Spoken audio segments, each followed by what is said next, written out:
কি পুরনো দিনের কথা মনে পড়ে গেল তো? সাল 1969। গুজরাটের 24 বছর বয়সী এক যুবক তার হলুদ রঙের ডিটারজেন্ট পাউডার সাইকেলে করে বাড়ি বাড়ি গিয়ে বিক্রি করা শুরু করেছিলেন। পরবর্তীতে এই পাউডারই ভারতের 1 নম্বর ডিটারজেন্ট ব্র্যান্ডে পরিণত হয়, নিরমা। কিন্তু এমন কি ঘটেছিল যার ফলে হঠাৎ করে নিরমার বিক্রি কমতে শুরু করলো এবং শেষ পর্যন্ত তার পতন ঘটলো, আমরা জানবো আজকের এই ভিডিওতে।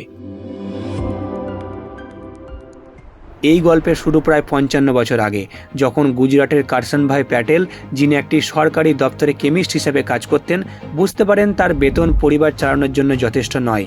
তাই তিনি অতিরিক্ত ইনকামের জন্য ছোট একটা ব্যবসা শুরু করার সিদ্ধান্ত নেন। বিএসসি ডিগ্রি এবং কেমিস্ট হিসেবে কাজ করার কারণে তার কেমিক্যাল সম্পর্কে ভালো ধারণা ছিল। তিনি নিজের বাড়িতেই সোডা, অ্যাশ এবং অন্যান্য কেমিক্যাল নিয়ে পরীক্ষা নিরীক্ষা শুরু করেন। অনেকবার ব্যর্থ হওয়ার পর অবশেষে তিনি একটি সস্তা ও কার্যকর ডিটারজেন্ট পাউডার তৈরি করতে সক্ষম হন এবং তার 1 বছরের মেয়ের নাম অনুসারে এর নাম রাখেন নিরমা। পরের দিনই তিনি সাধারণ প্লাস্টিক প্যাকেটে এই পাউডার ভরে সাইকেলে করে বাড়ি বাড়ি বিক্রি করা শুরু করেন। সেই সময় মধ্যবিত্ত ও নিম্নবিত্ত মানুষজন কাপড় ধোয়ার জন্য মূলত লন্ড্রি সাবান ব্যবহার করতেন। এই হলুদ রঙের সাবান সস্তা হলেও কঠিন দাগ পরিষ্কার করতে পারত না। অন্যদিকে উচ্চবিত্ত মানুষজন ডিটারজেন্ট পাউডার ব্যবহার করতেন, যা ক্ষার জলে ভালো কাজ করত এবং সব ধরনের দাগ তুলতে পারত। ডিটারজেন্ট বাজারে তখন হিন্দুস্তান লিভার লিমিটেড অর্থাৎ HLL এর সার্ফ ব্র্যান্ড চলত, যার দাম ছিল প্রতি কেজি 15 টাকা, যা মধ্যবিত্ত ও নিম্নবিত্তদের নাগালের বাইরে ছিল। এই সুযোগটি বুঝে কারসনভাই নিরমা বিক্রি শুরু করেন মাত্র 3 টাকা 50 পয়সা প্রতি কেজিতে। অর্থাৎ মানুষ লন্ড্রি সাবানের দামেই ডিটারজেন্ট পাউডার পেতে শুরু করলো। ফলে অল্প সময়ের মধ্যেই নিরমা খুব জনপ্রিয় হয়ে ওঠে এবং কারসনভাই প্রতিদিন 200 কেজি ডিটারজেন্ট বিক্রি করতে শুরু করেন। চাহিদা বাড়ার সঙ্গে সঙ্গে তিনি আহমেদাবাদের কাছে সারসপুরে একটি ছোট শেড তৈরি করেন এবং উৎপাদনের জন্য শ্রমিক নিয়োগ করেন। তিনি প্যাকেজিং উন্নত করেন এবং নিরমা গাল প্রতীকী যোগ করেন, যা পরে ভারতের অন্যতম পরিচিত ব্র্যান্ডে পরিণত হয়। এরপর তার লক্ষ্য ছিল ডিস্ট্রিবিউশন উন্নত করা। তখন আহমেদাবাদে 2000-এর বেশি রিটেলার ছিল এবং ব্যবসা বাড়াতে হলে তাদের দোকানে নিরমা পৌঁছানো জরুরি ছিল। কিন্তু নতুন ব্র্যান্ড হওয়ায় অনেক রিটেলার নিরমা রাখতে চাইছিলেন না। এই সমস্যার সমাধানের জন্য কারসনভাই একটি অসাধারণ কৌশল নেন। তিনি কিছু মহিলাকে নিয়োগ করেন যারা দোকানে গিয়ে নিরমা কিনতে চাইতেন। এতে বিক্রেতারা ভাবতে শুরু করেন যে নিরমার চাহিদা অনেক বেশি এবং তারা বিক্রি করতে না পারায় তাদের নিজেদেরই লাভ হারাচ্ছে। ফলে তারা নিজেরাই কারসনভাইয়ের সঙ্গে যোগাযোগ শুরু করেন এবং দোকানে নিরমা রাখা শুরু করেন। অল্প সময়ের মধ্যেই নিরমা আহমেদাবাদ ও আশেপাশের গ্রামগুলিতে 1 নম্বর ডিটারজেন্ট হয়ে ওঠে। এরপর শুরু হয় গুজরাট জুড়ে বিস্তার। কারসনভাই জানতেন সার্ফের মতো ব্র্যান্ডকে হারাতে হলে তার একমাত্র বড় সুবিধা হলো কম দাম, তাই তিনি দাম বাড়াতে চাননি। তাই তিনি ফর্মুলা খুব সহজ রাখেন। নিরমায় 65% সোডা অ্যাশ ছিল, যা গুজরাটে সস্তায় পাওয়া যেত। এতে সার্ফের তুলনায় অর্ধেক অ্যাক্টিভ ডিটারজেন্ট ছিল এবং এতে হোয়াইটেনিং এজেন্ট বা সুগন্ধি ছিল না। বড় কারখানা বানানোর বদলে তিনি বিভিন্ন গ্রামে ছোট ছোট শেড উৎপাদন করতেন, যেখানে সার্ফ মেশিন ও বিদ্যুৎ ব্যবহার করত। নিরমা সম্পূর্ণভাবে শ্রমিকদের দ্বারা তৈরি হতো, যা অনেক সস্তা ছিল। এছাড়া সার্ফ গ্রাহকদের কাছে পৌঁছাতে 4টি ধাপ লাগতো, নিরমা পৌঁছাতো মাত্র 3টি ধাপে। এতে খরচ কমতো এবং বিক্রির গতিও বাড়ত। এই সব কারণে নিরমার দাম কম রাখতে সক্ষম হয় এবং 1975 সালের মধ্যে পুরো গুজরাটে ছড়িয়ে পড়ে। নিরমার সাফল্যের পেছনে ছিল সঠিক মূল্য নির্ধারণ, বাজার বোঝার ক্ষমতা এবং ডিস্ট্রিবিউশনের নতুন কৌশল। এরপর কারসনভাই পুরো ভারতে খুব দ্রুত ব্যবসা ছড়াতে চান। তাই তিনি প্রথম বিজ্ঞাপন প্রচার শুরু করেন। 1975 সালে অল ইন্ডিয়া রেডিওতে প্রথমবার নিরমার জিঙ্গল বাজে, সবকি পছন্দ নিরমা। ভারতীয়রা বেশি ফেনা হওয়া ডিটারজেন্ট পছন্দ করে, এটা বুঝে বিজ্ঞাপনে বলা হয় থোড়া সা পাউডার আর ঝাগ ঢের সারা। এছাড়া কম দামে বেশি সাদা প্রতিশ্রুতিও গ্রাহকদের আকর্ষণ করে। 1982 সালে একই জিঙ্গেল নিয়ে টিভি বিজ্ঞাপন আসে, যেখানে নাচতে থাকা নিরমা গাল দেখানো হয়। এটিও বড় সাফল্য পায়।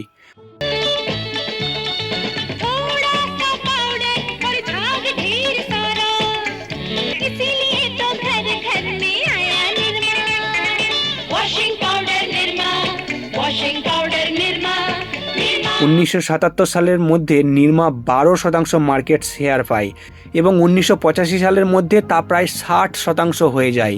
নিরমা হয়ে ওঠে ভারতের সবচেয়ে বড় ডিটারজেন্ট ব্র্যান্ড। কিন্তু এই সাফল্য দীর্ঘস্থায়ী হয়নি। প্রথমে নিরমা শুধু মধ্যবিত্ত ও নিম্ন মধ্যবিত্তদের জন্য জনপ্রিয় ছিল, কিন্তু ধীরে ধীরে উচ্চবিত্ত গ্রাহকরাও নিরমা ব্যবহার করতে শুরু করেন। 1986 সালে নিরমা একটি ডিটারজেন্ট বার লঞ্চ করে, যা HLL এর ঋণের সঙ্গে সরাসরি প্রতিযোগিতা শুরু করে। তখন HLL বুঝতে পারে নিরমা তাদের জন্য বড় হুমকি হয়ে উঠছে। তারা তখন স্টিং নামে একটি গোপন মিশন শুরু করে, স্ট্র্যাটেজি টু ইনহিবিট নিরমাস গ্রোথ। তাদের গবেষণায় নিরমার দুর্বলতা ধরা পড়ে, যেমন কাপড়ে খারাপ গন্ধ রাখা, জলে পুরোপুরি না মেশা, হাতের ক্ষতি করা। এই দুর্বলতাগুলিকে কাজে লাগিয়ে HLL তৈরি করে নতুন ডিটারজেন্ট হুইল। এটি নিরমার সমান দামে কিন্তু ভালো কোয়ালিটিরও ছিল। বিজ্ঞাপনে সরাসরি নিরমাকে টার্গেট করা হলো, ফলে অনেক গ্রাহক হুইলে চলে যায়। একই সঙ্গে সার্ফের বিজ্ঞাপনেও ললিতাজি নামের ক্যারেক্টারকে দেখিয়ে বলা হয়, देखिए भाई साहब, सस्ती चीज खरीदने में और अच्छी चीज खरीदने में फर्क होता है। आधा किलो सर्फ पूरे 1 किलो सस्ते पाउडर के बराबर होता है। এর ফলে HLL এর মার্কেট শেয়ার বাড়ে, নিরমার কমতে থাকে। কিন্তু এটা তো ছিল নিরমার খারাপ দিনের সবে শুরু। এরপর আসে আরেক বড় প্রতিযোগী, ঘড়ি ডিটারজেন্ট। উত্তরপ্রদেশের দুই ভাই মুরলীধর ও বিমল কুমার এটি শুরু করেন। তারা বুঝেছিলেন মানুষ এখন শুধু সস্তা নয়, ভালো কোয়ালিটিও চাই। ঘড়ি নিরমার থেকে 10% বেশি দামে বিক্রি হলেও কোয়ালিটি ভালো হওয়ায় গ্রাহকদের কাছে এটি বেশি আকর্ষণীয় হয়ে ওঠে। এছাড়া তারা দোকানদারদেরকে বেশি কমিশন দিত, ফলে দোকানদাররাও ঘড়ি সাজেস্ট করতেন। তারা এই সময় এমন অ্যাড ক্যাম্পেইন শুরু করে যা মানুষকে খুব দ্রুত চুম্বকের মতো আকর্ষিত করে, এবং সেই অ্যাড ক্যাম্পেইন হলো, तो आप भी ধীরে ধীরে ঘড়ি ভারতের 1 নম্বর ডিটারজেন্ট হয়ে ওঠে। অন্যদিকে নিরমার সমস্যা বাড়তে থাকে। গ্রাহকরা নিরমা ব্যবহার করতে লজ্জা পেতে শুরু করে। নিরমা ব্র্যান্ডের ইমেজ খারাপ হয়ে যায়। নিরমার উচিত ছিল কোয়ালিটি ইমপ্রুভ করা, প্যাকেজিং বদলানো, নতুন বিজ্ঞাপন আনা, কিন্তু তারা তা করেনি। বরং তারা প্রিমিয়াম মার্কেটে ঢোকার চেষ্টা করে নিরমা ব্লু লঞ্চ করে, যা ব্যর্থ হয়, কারণ মানুষ নিরমাকে আগেই নিম্নমানের ব্র্যান্ড হিসেবে ভাবতে শুরু করে দেয়। এরপর তারা সাবান, তেল, শ্যাম্পু, টুথপেস্টও আনে, কিন্তু কিছুই সফল হয় না। 2017 সালের মধ্যে নিরমার মার্কেট শেয়ার কমে মাত্র 4% নেমে আসে। পরে তারা নিরমা অ্যাডভান্স লঞ্চ করে, যার বিজ্ঞাপনে ঋত্বিক রোশনকে নেওয়া হয়,